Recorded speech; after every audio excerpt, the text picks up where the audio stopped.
అయితే రాను బొంబాయికి రానని పాట చేసిండు. పాట చేసినప్పటి నుంచి అసలు ఒక రేంజ్‌లో ఆయన గ్రాఫ్ పెరిగింది. సో, ఆ పాట అంత హిట్ అయింది కదా!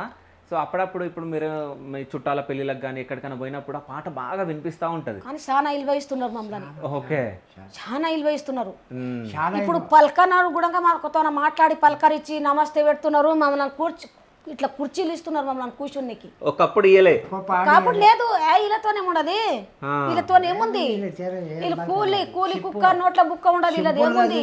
మాకు సింపులు ఏమో వీళ్ళంతా కూలి కుక్క నోట్ల బుక్క వీళ్ళది ఏముంది ఏం అని లేదు.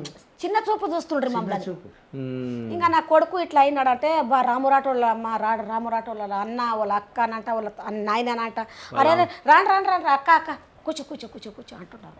కానీ ఆ దినంలో అది ఇప్పుడు యాద్ చేసుకుంటే నాకైతే అప్పుడు ఉండకూడదు బతకకూడదు అని అనిపిస్తుండే మమ్మల్ని ఆ టైంలో.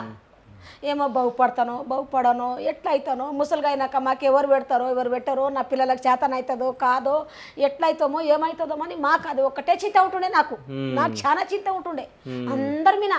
నా పిల్లలు ఇట్లా ఎప్పుడవుతారు ఒకరనన్నా ఒకరు చేసింటే నాకు చాలా బాగా ఉంటుండే కదా. నాకు చాలా ఇష్టం కదా. ఈడనన్నా ఒకరు చేసింటే బాగుండే, పెద్దోడన్నా జాబ్ చేసింటే బాగుండే.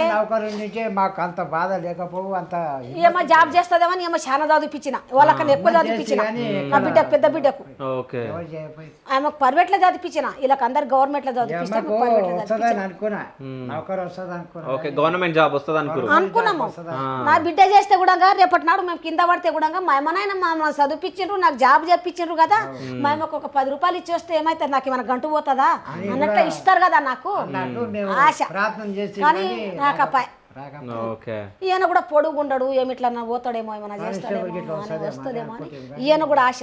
పెద్ద ఆయన కూడా ఆశ. కానీ పెద్ద ఆయన ధర చదివేలేడు. పెద్ద ఆయన ఈ పిల్లలేట ఆ పిల్లలేట తిరిగి జర చదవకపాయ్ 9 వారే చదివి కానీ డెవరింగ్ బాగా చేస్తుంది. సో మొత్తానికి మీ చిన్న కొడుకు మాత్రం మీకు మంచి పేరు తీసుకొచ్చిండు.